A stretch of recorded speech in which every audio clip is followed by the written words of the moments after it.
Does Iran go full war mode with the United States after the negotiation failed? Here is the answer. It is April 12, 2026.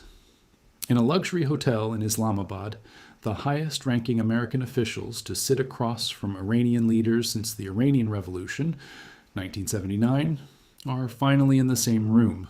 47 years of silence, broken, in a hotel conference room in Pakistan, and 21 hours later, they walked out, empty-handed. What happened in that room, and what happened in the hours after, may have just set the stage for the most dangerous escalation in the Middle East in a generation. Let's talk about it. To understand why this matters, you have to understand what this war actually is, and what it's really about.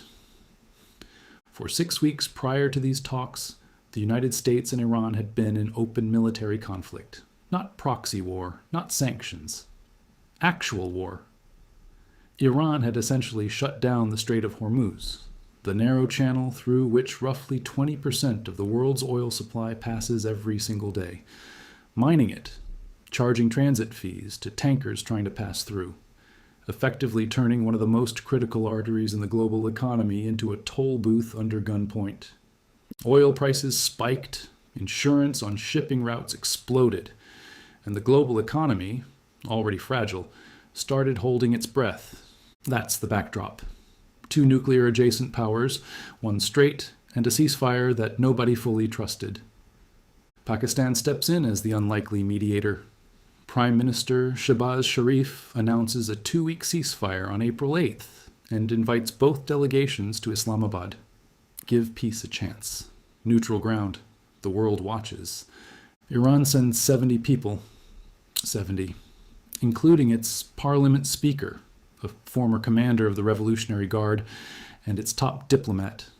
America sends the vice president. This is not a bureaucratic side meeting. This is the real thing, and both sides arrived with fully formed proposals, which, when you read them side by side, look less like negotiating positions and more like 2 completely different realities.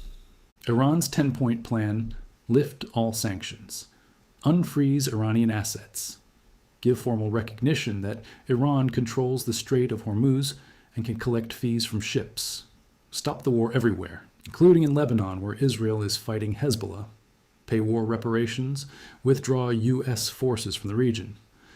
America's 15-point framework: Iran gives up its highly enriched uranium stockpile, stops all enrichment, dismantles its ballistic missile program, allows international inspectors back in, then, and only then, gets partial, conditional sanctions relief.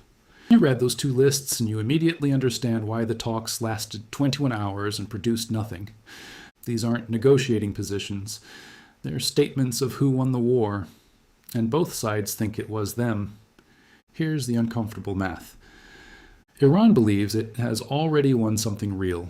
It shut down one of the world's most important shipping lanes for weeks.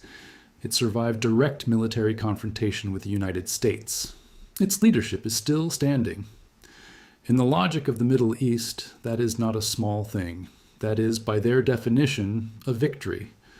And so Iran came to Islamabad not to surrender its leverage. It came to get paid for it. The United States, meanwhile, had declared victory too. Trump said so publicly. And when you've told your domestic audience you won, you can't walk into a negotiating room and hand the other side control of an international waterway. So you have 2 parties, both claiming victory, both unwilling to look like they're conceding, and one very fragile ceasefire holding the whole thing together. Vance stepped out of those talks and told reporters, Iran chose not to accept our terms. The U.S. made its final and best offer. The core demand: that Iran give an affirmative commitment never to pursue a nuclear weapon, was rejected. Iran's side said U.S. demands were excessive, that trust was absent, that they never expected one meeting to solve everything. Both statements are technically true, and both are completely useless to the region. Then comes the gut punch. Hours after the talks collapse, President Trump announces the U.S. Navy will begin blockading ships in the Strait of Hormuz. Not monitoring, blockading. any vessel paying Iranian transit fees will be intercepted. The ceasefire that Pakistan brokered had been alive for maybe 2 weeks. The diplomatic talks lasted less than a day. And now the world's most important oil passage is contested by 2 navies with active grievances and loaded weapons. Energy markets, which had barely started to calm down, spiked again. Experts watching this aren't using optimistic language. One analyst called it a strategic deadlock. Both sides locked in their self-image of victory, neither capable of the concession that would actually end this. Another said to expect a volatile period of pressure, signaling in last-minute attempts to avoid wider war. That's diplomatic language for nobody knows what happens next, and it probably isn't good. Here's what remains unresolved right now, today. Iran's nuclear program, untouched. The Strait of Hormuz, still contested. The Lebanon front, still burning. Sanctions, still in place. War reparations, not discussed. Trust, non-existent. Pakistan's foreign minister put it quietly but clearly. Responsibility for an agreement rests with Washington and Tehran, and both walked away. So here's the question nobody has a clean answer to. When 2 sides both believe they've won, and neither can afford to act like they've lost, what exactly does peace look like? And who blinks first when the cost of not blinking is another war? That's not a rhetorical question. That's the situation the world woke up to on April 12th, 2026, and we're all just watching.